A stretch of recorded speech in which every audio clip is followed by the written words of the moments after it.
There's seats up front, just like church, isn't it? How fitting for tonight's lecture. Mike Slane's out of town today, and so I get to do the honors to introduce our guest, who I'm not sure needs that much introduction. I'm John Quinn, not Larry David. A few people have asked me if I'm Larry David. Just a couple of announcements, events coming up. Helena Byrne, Irish singer, storyteller, coming May 8th. She's from Ireland. She's doing a little northeast circuit, so she's just here one night at the AOH Hall. And Ann says there's just a few tickets left, so if you want that, $10, bargain. Other events we've got coming: the annual meeting, Sunday, May 20th. That's also at the AOH Hall. And then the steak fry, June 23rd, Saturday, June 23rd. Lots of fun Irish events. Well, so as for our speaker, Kurt's a professor of sociology at Fairfield University, but he's also the Gerald Corrigan Chair in Humanities and Social Sciences. And I just wanted to point that out for a second, because that's quite a distinction to hold an endowed chair. And I didn't check with Kurt, but I'm guessing there's just a handful of those at Fairfield. I don't know how many, but I'm sure there's not a lot of those, so that's quite a distinction. And I'm guessing Kurt was awarded the chair because of all of his fine scholarship on New York City. You may know he's written an award-winning book about Grand Central Station, about the building, the terminal. And then he's written a book about the engineer who designed Grand Central. And he's got a new book coming out very soon. I think it's hot off the press, about New York waterfront. And so I think we in Newport are really fortunate, because Kurt is starting to turn some of his attention northward to Newport. So, and he's looking at Newport's census data. He's looking at old Sanborn maps. He's looking at parish records, integrating them all to try to shed light on Newport's Irish community. And tonight he's talking about St. Mary's Church Appeal of 1881. And Kurt and I were talking about the pastor's report, and he and I were just marveling about the generosity of the Irish, and just the amazing amounts of money they gave to the parish. A lot of these people are immigrants with so little, and yet they accomplish so much. So without further ado, we welcome Kurt Schlickling to fill us in on St. Mary's Church, the Great Collection of 1881. Welcome.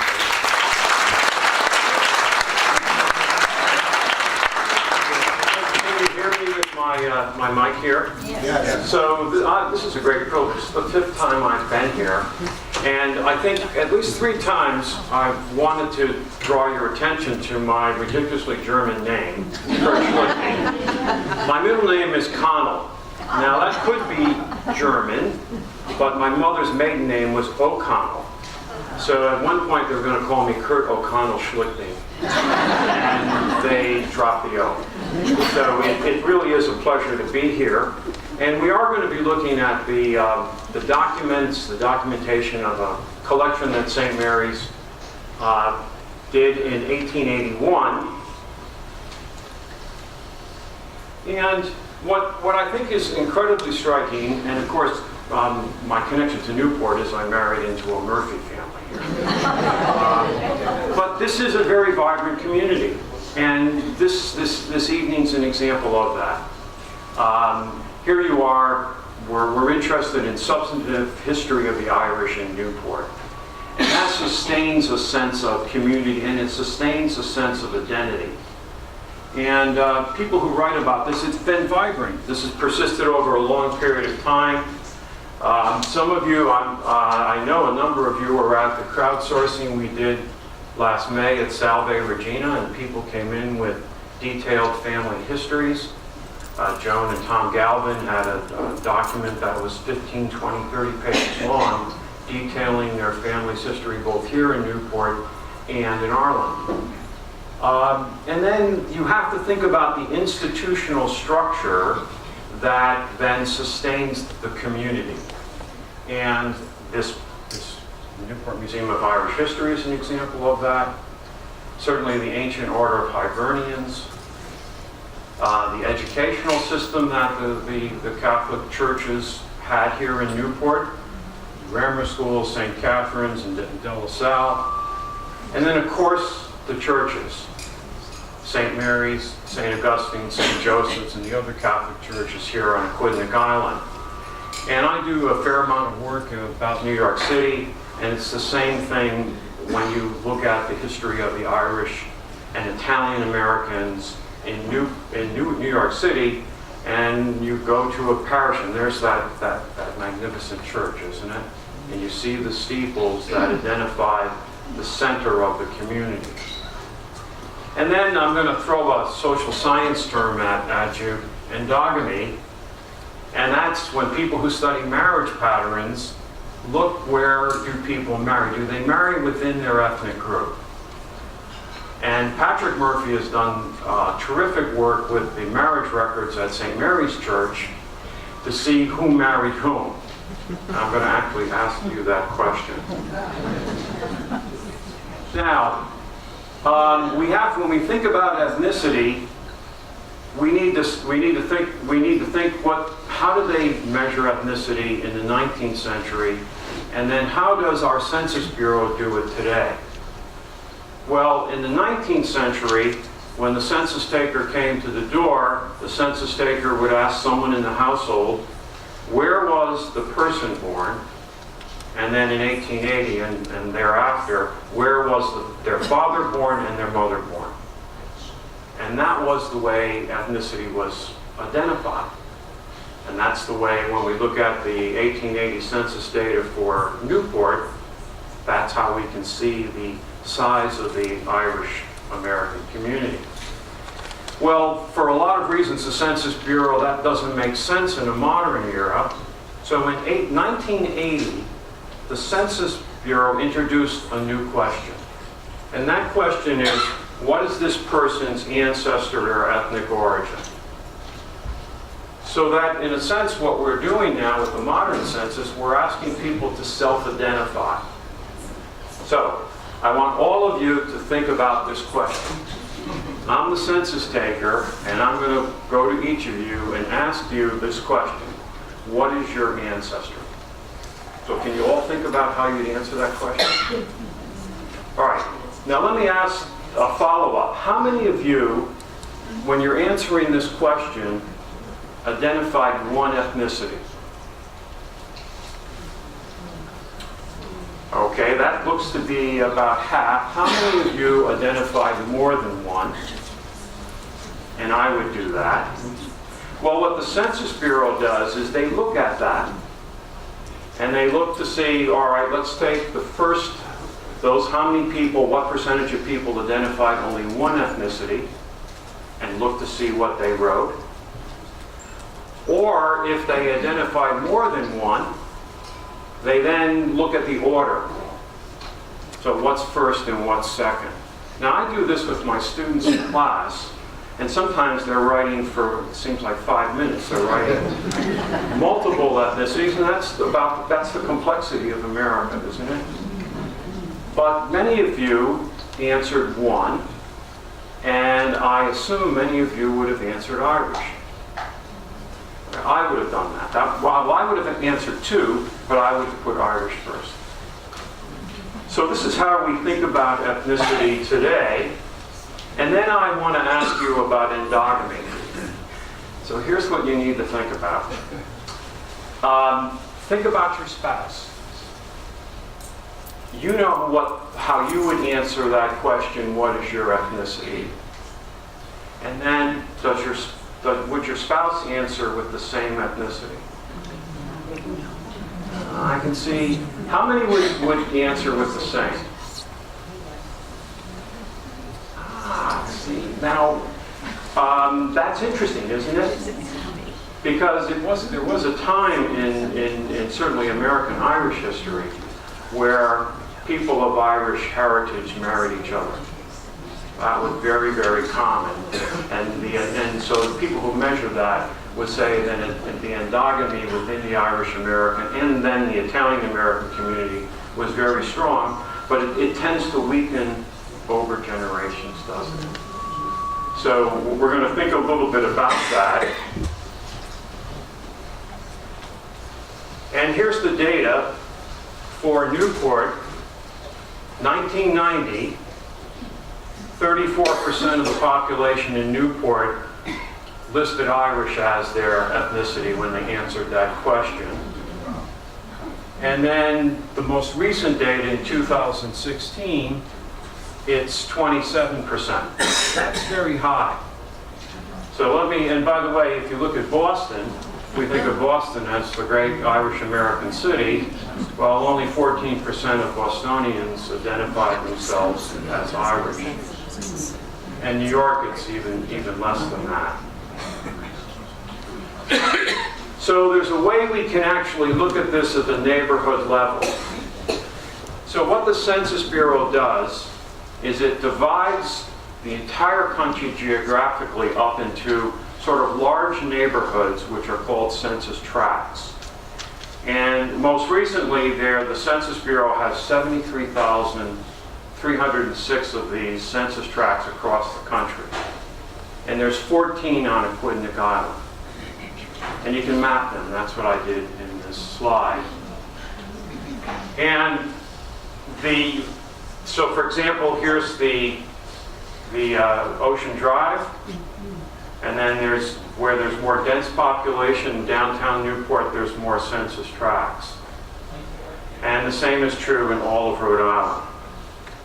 Then what you can do, and what we did here in this analysis, was to take the data from the most recent census. We do a thing called the American Community Survey. It's done yearly. And then look at the answer to that question, what is your ancestry? And when you do that, you can see that there are census tracts on Aquidneck Island in which 30 to 35% of the people answering that question said they were Irish. And there are some that aren't, up by the naval base. And you can see that it varies across the state. So on Aquidneck Island in Newport, there's a census. There's one tract which is 35.6, and that's along Thames Street. And that includes the 5th Ward.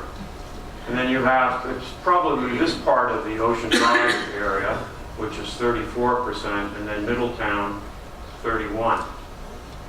Those three percentages are in the top 1% of the 73,306 neighborhoods across the country. So these are very, very high percentages. Now the highest is 62%. And it's in Suffolk County. Suffolk County is Boston, the city of Boston. Suffolk County, Massachusetts. Suffolk County, Massachusetts, I'm sorry. That's Boston. 62%. Is it southeast? No, it's not. It's on the border with Quincy. So it's the last neighborhood just before you cross over into Quincy. And that's the highest percentage in the entire country. But these three census tracts in Newport are quite high. So if we're going to think about going back in time and looking at the collection in 1881, well, here we are in 2018, and this sense of community has persisted. Institutionally, it persists. This organization, the Ancient Order of Hibernians. And you know where it persists? It persists in our heads, right? In our collective sense of who we are and how we identify ourselves. Now, we're going to go back and look at the Great Collection, and this is the census data from 1880. The population in Newport was just about 16,000 people. And of that 16,000 people, 33.34% were either born in Ireland or they were the children of the Irish immigrants. So that was a very large part of the Newport community. And there weren't people here, for example, from Germany. Now, when I've done my work in New York, The Irish community was the largest ethnic community in New York in 1880. The Germans were just about the same size. We kind of forget about the Germans. But they didn't come to Newport, nor did they come to Rhode Island. Well, here's the church that was the center of the Irish American community in 1880. It's St. Mary's. It's the first Roman Catholic parish, as many of you know, in Rhode Island, and it's here. And then the church that we attend today was opened in 1848. Now,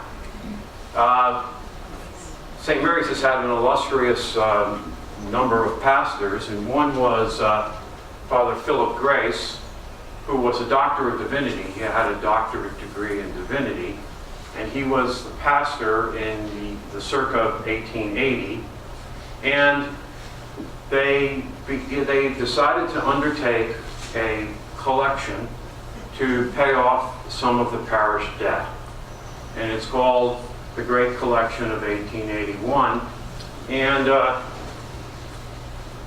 have a copy of the report, and I was just talking to Peter, and Peter's going to put this up on the museum website. So if you want to take a look at this, you can. It's a 40-page report, and we'll see. It's very detailed. And it has a total of 661 people who contributed to this great collection. They're there, their names are there. And Father Grace wrote an introduction to this, and he pointed out some of his concerns about the community, the St. Mary's community. Fathers were absent from Mass. There were people dispensing liquor to young people. And there was the records for marriage were not complete. And this is the first page of this. I know it's difficult to see this from the back of the room, but this is the very first page. And Father Grace wrote, "If any person who has paid funds, his name omitted or wrongfully classified, let him please inform the pastor, and the error will be corrected on the second list." And these are the individuals who contributed the highest amount. And Joseph Meister was a gardener from Bavaria, and he contributed $500. And in 1880, he was living on Green Street with Mary Quinn and her son Andrew. But in the 1870 census, his wife Elizabeth is from France, and he's a gardener up in Bellevue somewhere. It's not clear exactly where, but he had an estate of $1,000. But they asked that in the 1870 census. 27 contributors gave $100, and they're all listed here. And what was interesting, you can find their records in the 1880 census, and among the men, there were 22 men, 11 of them were gardeners. And John Booth has talked about your great-grandfather, John, or grandfather and great-grandfather. Grandfather. And the gardeners ran the estates in the wintertime, John, when people were there. So those were very important positions, and I assume they were well paid. There were 5 women listed. One is a New York lady, a Mrs. Abraham, a Mrs. Lynch, a Mrs. Quinn, and a Mrs. Donnelly from New York, and each of them contributed $100. And then what's interesting is Father Grace in this document annotates some of the names. And he writes next to Michael Butler was always generous to the church. And then when Steve was doing his presentation, Thomas Galvin's name came up there. This is Thomas Galvin, the gardener, landscaper, and Father Grace writes, I always found Mr. Galvin's advice sound. And then there's a Colonel Bonaparte, who is the grandnephew of Napoleon Bonaparte, who was here and contributed $100. Now you also see that he listed people who had promised.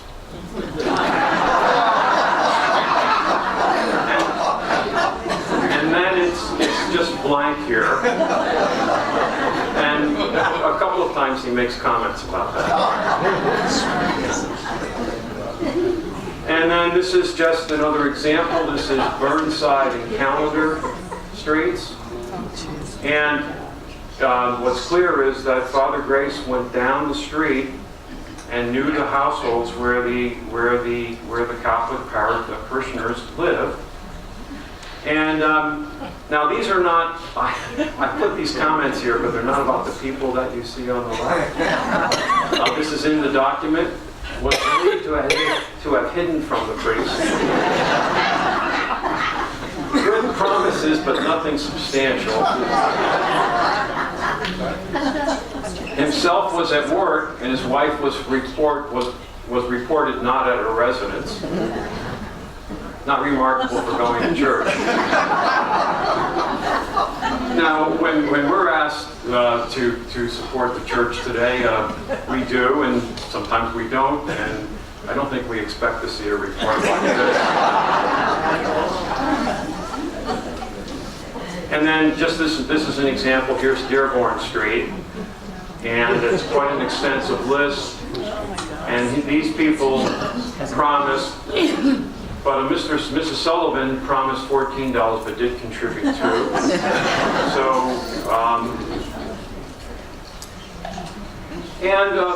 how many of you here in the audience have ever been involved in a fundraising effort?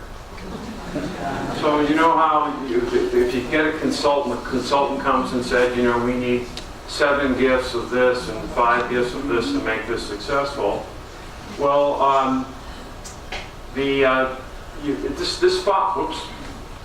this follows along here. There was one gift of 500. Then the people who contributed 100, they contributed a total of 2,500, and the total was $9,088. So those large gifts did matter, but then to have a successful campaign, you depend upon the smaller contributions where people give what they can. And then at the last 3 pages are a ladies' list. And 131 women are listed separately from where they were living on this particular street. And they contributed a total of $1,000. Now, what you can do then is, because there's 20 specific streets are listed in the report, that allowed us then to see exactly where those streets were in Newport. This is a digital map of Newport from 1880. I created this with a modern digital map and edited it back to 1880. Actually, my students did it. It takes a lot of work to do it. So that there were 20 specific streets mentioned. Then there was a list that was just titled the Neck District, Bannister's Wharf to Canner, Point and scattering from different quarters. These are we're going to look at these neighborhoods. This is Carey Hill neighborhood. And then around the church, Prospect Hill, William Street. And then down in Lower Thames Street, this is in effect the beginning of the 5th Ward. It's here on Lower Thames Street, and it's not down by Narragansett Avenue. There were not very many houses there in 1880. And so what we then can do is we can look more closely at each of these neighborhoods. And this is, let me go back in this way here. This is a map of an 1893 detailed street map of Lower Thames Street. Here's the same street here. And this is the Newport Gas Light Company. The first gas that comes to American cities is what's called manufactured gas. You had an airtight boiler, you put the coal inside it, and then you burn coal underneath it. The coal gasified, and then that was distributed. Now, if any of you know about this, there was a real problem, and the problem was how much sulfur was there in the coal. And the more sulfur in the coal, the more the smell. And the gas house districts were not pretty places to be at all to live. And if you know New York City, above 14th Street, where Stuyvesant Town is now, which is a huge development, that was the gas house district. And that's where the gas was manufactured. And then we can take a look at the individual streets. Dixon Street, there were 22 people who contributed, a total of $315, and the average was $18. Bachelor's Court, Lee Avenue, Holland Street, and Dearborn. So this was the center of what becomes the Fifth Ward. And people did contribute, but they didn't contribute $100 because these were working people, and I'll show you that data. And then what we can do with the 1880 census data is you can actually look at the individual streets and see the ethnicity of the people living on the individual streets. And this is a pattern that you see in the 19th century American city. That at the street level, the streets were people of one ethnicity. And these streets were Irish streets. So for example, on Lee Avenue, 93% of the people, there were 250 people on Lee Avenue, were either born in Ireland or were children who were born here of Irish parents. And these are quite extraordinary numbers, percentages, aren't they? It's the same thing in certain streets in Greenwich Village in 1880. If you go over to where Tompkins Square is, on the east side of New York, those streets were German. And they were 90% German. That's the way people lived. It was called chain migration.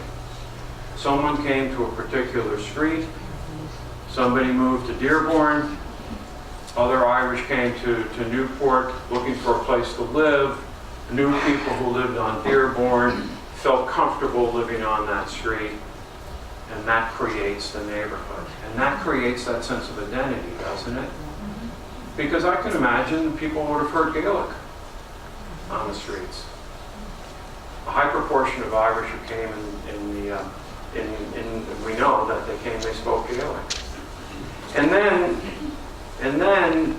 these are the people who live here on these streets, and about a third of the women worked, and they worked as operatives or servants, and the men were laborers. That's what it says in the census. It says simply laborer.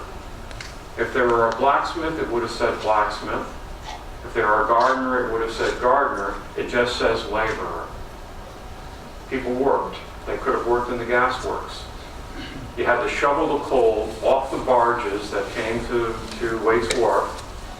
You had to shovel the coal off the barge into a horse-drawn wagon. Wagon had to go across the street to the gas works. You had to shovel the coal off the wagon, and then you had to shovel the coal into the boiler to make manufactured gas. And that was hard work. That was really hard work. And Steve talked about this the last time we were together. The cotton mills on the wharfs, there were three of them here, Coddington Mill, Quidnick Mill, and Perry Mill.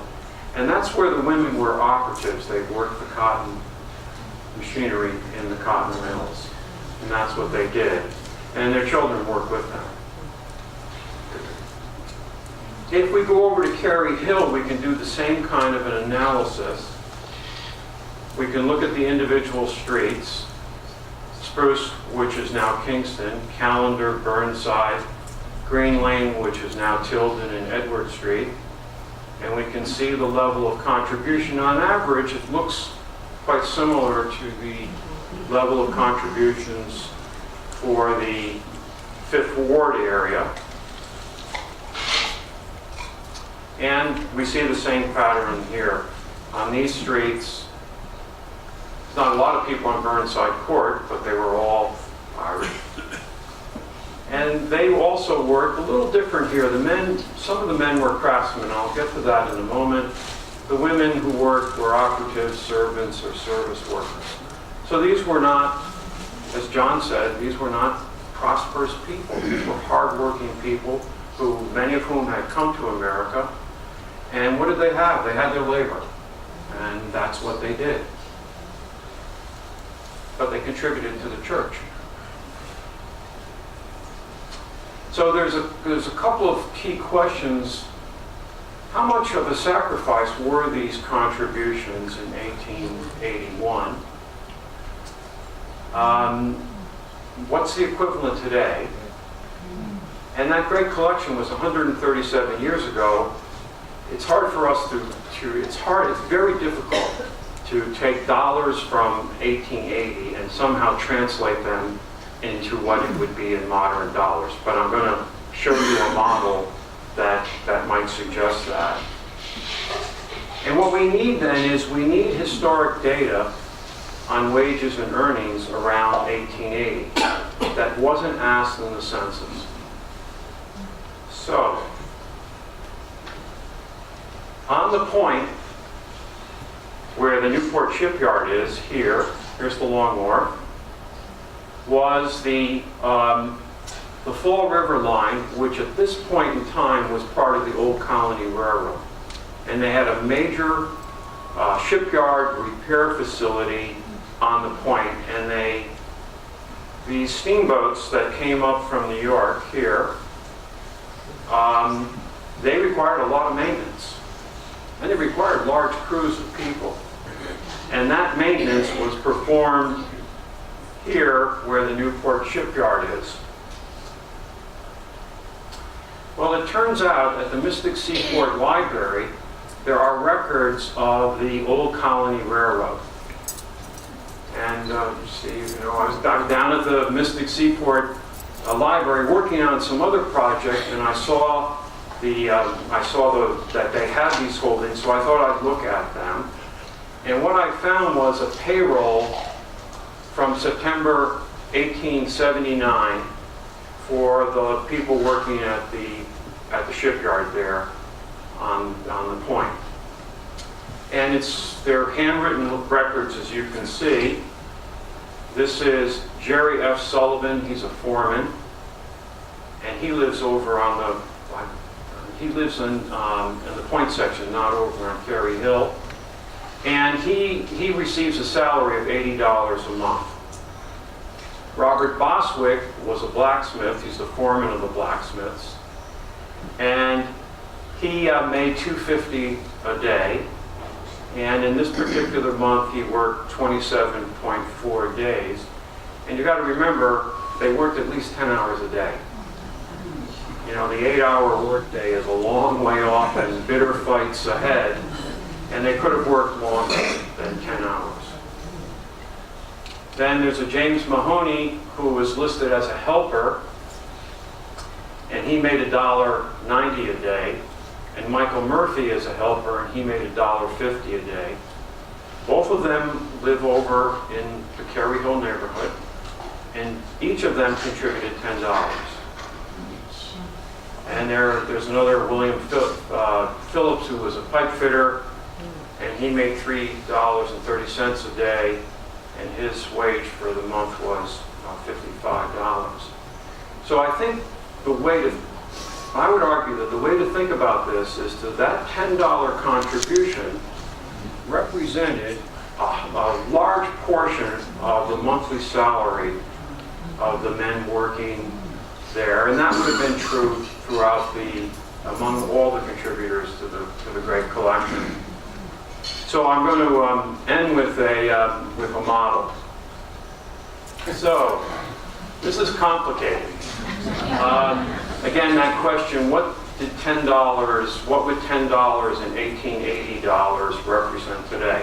Well, you can go to the U.S. Bureau of Labor Statistics, and they have what they call an inflation calculator. And if you put $1 in 1880 in, it comes out with $21.73 in 2017. But there's a lot of controversy about how you do this. So here's the model. James Murphy worked 22.5 days and made $42.75. That $10 is approximately 1 week's income. And I think that's similar for Michael Murphy. So if we take the median household income in the United States today is $60,000. That's $5,000 a month. That's $2,500 a week. Now, it's a little complicated. We pay taxes. They didn't. I would make this following argument that for James Murphy and Michael Murphy from Terry Hill, that $10 would be the equivalent of $1,250 for someone that earns the median income, household income in the United States. And that's quite a substantial amount of money, isn't it? Yes. Then if you take that and you take the $9,088 that was collected in 1881, I think a really good estimate would be, my good estimate would be that's $1,136,000. And that's quite substantial, isn't it? Yes. It really is. I think this is the way, I think this is a good way to think about the sacrifice that people made who earned $1.50 a day. And you would have earned less if you were working the cotton mills on Main Street. You'd be lucky to do $1. And if you were shoveling coal off of the barge down on the river for the manufactured gas, $1 a day, that's what the coal heavers, they called them in New York, made in that about the same period of time. They made $1 a day. So this is where I wanted to end. And I think this type of work, and I think the building of a community, the churches play and continue to play a central role in that community, don't they? And they need support. The churches are supported by us, aren't they? And Americans, compared to Europeans, make substantial contributions to all different types of churches, don't they? And I think it's part of what has continued to build this strong Irish American community here in Newport.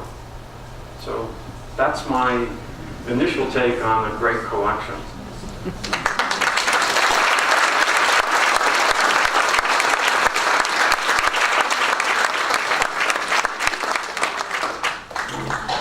Thank you, Kurt.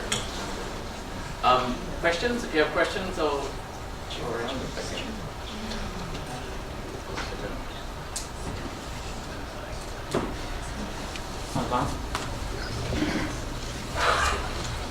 Your model is dependent upon the belief that you have a single wage earner. Yes. And if you check your census records, you might find you have more than a single wage earner in a household. That's right. That's a very good point. I have some of that data of the households in Newport, how many had more than one person working. And that would certainly be true today, isn't it? You know, for a lot of Americans today to make $60,000 a year, you're not working 2 jobs, you're working 4. That's a good point. Dr. Grace's doctorate of divinity is based upon his work as pastor. He was an honorary doctor granted by the Pope. So it wasn't earned.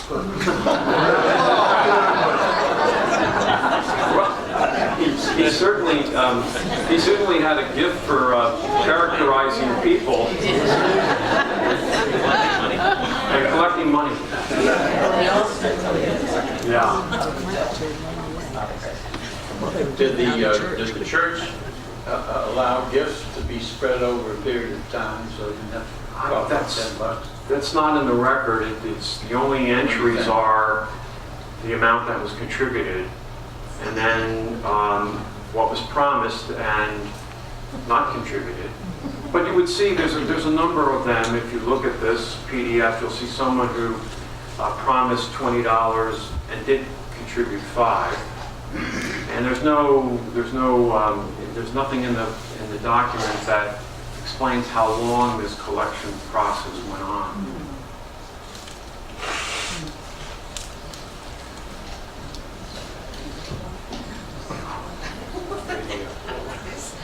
Hi. I just want to know, like, do you know how much the church might have cost? Like, you know, since when it was finished? I don't.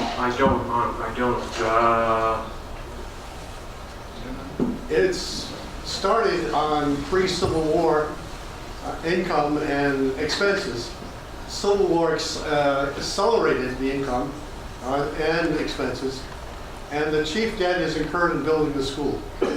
It's the school debt that basically they paid off. Yes, I for some reason thought St. Joseph's Parish was the first parish. So the question is, St. Joseph's, Not the one that's on Broadway. not the one on Broadway, the first parish in Newport. I don't know the answer to that question. The first church was called simply the Catholic Chapel. That's it. The second church built next to it was dedicated to St. Joseph. The third church, the current one, is dedicated to St. Mary of the Isle. Good.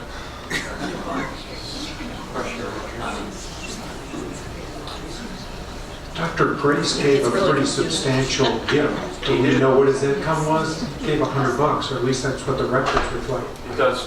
Father Grace did contribute $100 to the collection, so I don't know what his. No one knows. It's a well-kept secret among the Baptists.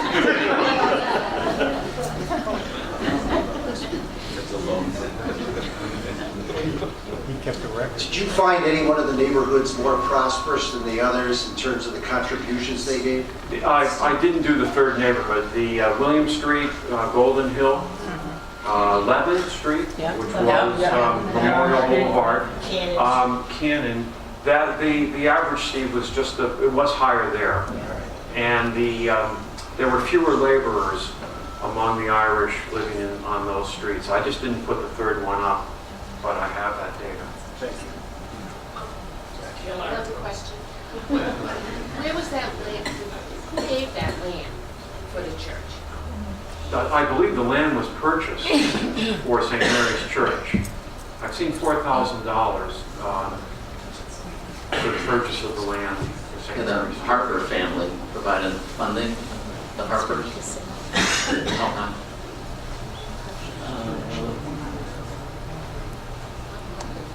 I'm just curious on the annual income for the church, what they get from one weekly collection. Do those records exist? No. A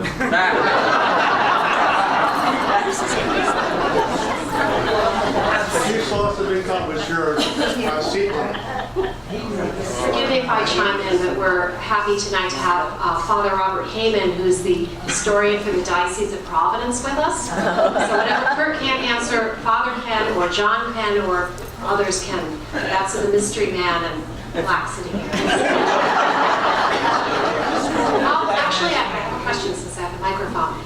I was wondering what inspired the great collection. I thought might be the purchase of the beautiful Austrian stained glass windows that those of us who are St. Mary's parishioners are so fond of. Father said something about paying off the debt for the school.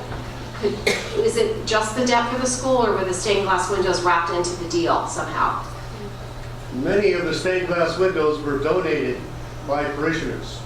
That was a tradition. You dedicated it to a member of your family. Did everybody hear that? Yep. So most of it was dedicated by the parishioners themselves. The monies primarily went to the paying off the debt on the school, which was encumbering the welfare of the parish. I said earlier that one of the characteristics, I think, of the history of Catholics in America is when you look at the sacrifices that were made to build those. It's not just the church; it's the convent, it's the rectory, it's the school, and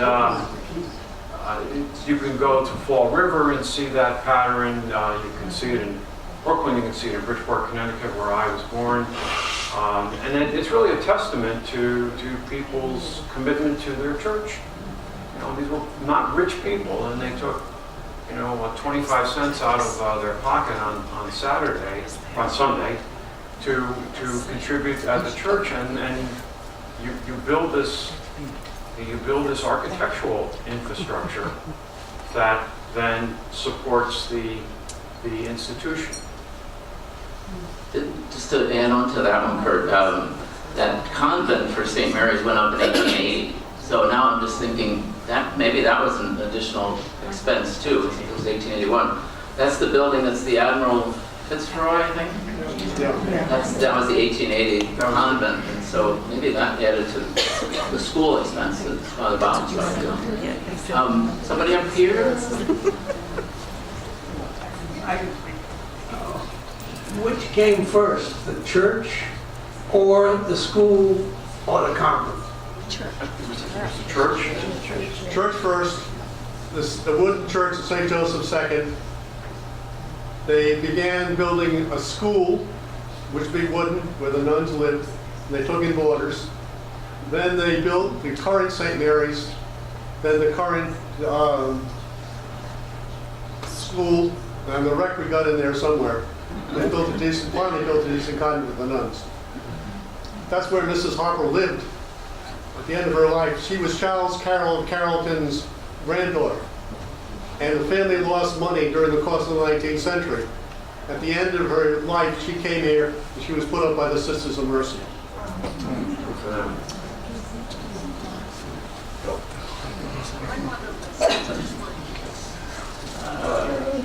That's okay. I just want to know, how many priests were there, in the beginning? Did they have a... In the 1880 census, I believe there are 5 priests living on William Street, and I think they were, I got carefully, I think they were all born in Ireland, and I think a number of the nuns were born in Ireland as well. So that was a pattern that you see in the New York parishes in 1880. If you look at those 1880 census, and you see where the Catholic Church in Greenwich Village, St. Veronica's is, that was the priests were from Ireland.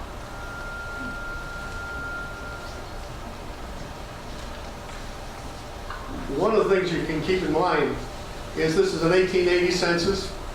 We're just coming out of depression between 1877 and 1879.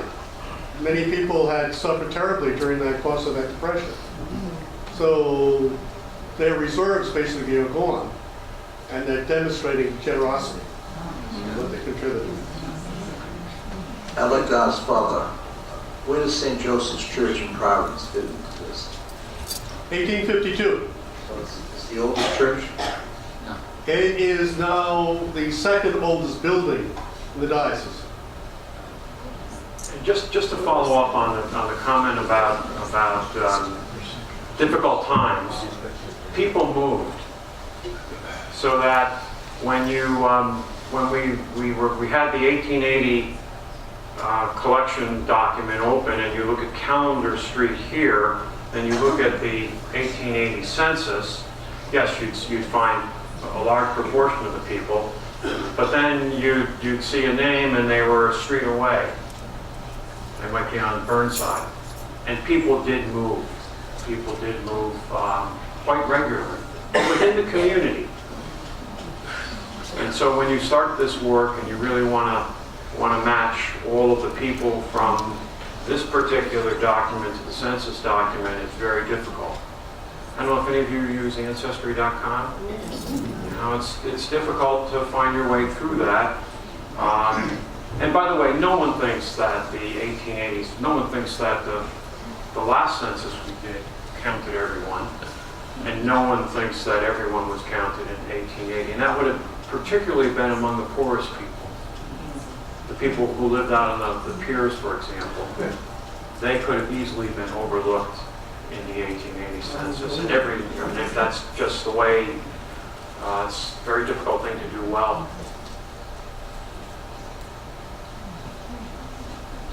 Well, maybe one more question? And then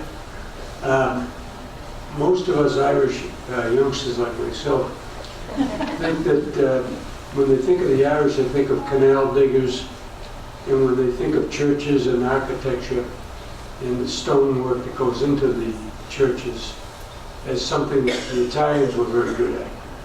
My question is, did the Irish build these churches and design them, and was there a major designer, and did they build them? And here in Newport, the answer is yes. Easy. The Irish dug the foundations, and they hired an Irish contractor to build the church. You don't get a large number of Italians in Newport until the 1880s. And they certainly did build the canals. They built the Erie Canal and other canals. It was just the Erie Canal. There were canals built all over New England. There was a canal from Providence to Worcester, for example, and the Irish built that. Well, Another question? I want to ask one more. I saw some Pew survey data recently saying how much different religions give, and I think they said Catholics give like 1% of their income. But for me, it was a surprisingly low number. I think they said Protestants give 2% or something like that. But so my first impression would be to think that these folks were much more generous than Catholics today. But what you said about taxes, I wonder if that just complicates the discussion, trying to figure out, well, the taxes people pay now, that it's hard to make a straight comparison, right? Is that right? it is hard. But I do think that the model, I would argue the model is a good model. By looking at what someone took home in their pay packet from the shipyard and then contributed to the collection. And in many those two laborers or the helpers there at the shipyard, they contributed a week's salary, a week's earnings, and that was substantial. Well, thanks very much, Kurt, for a very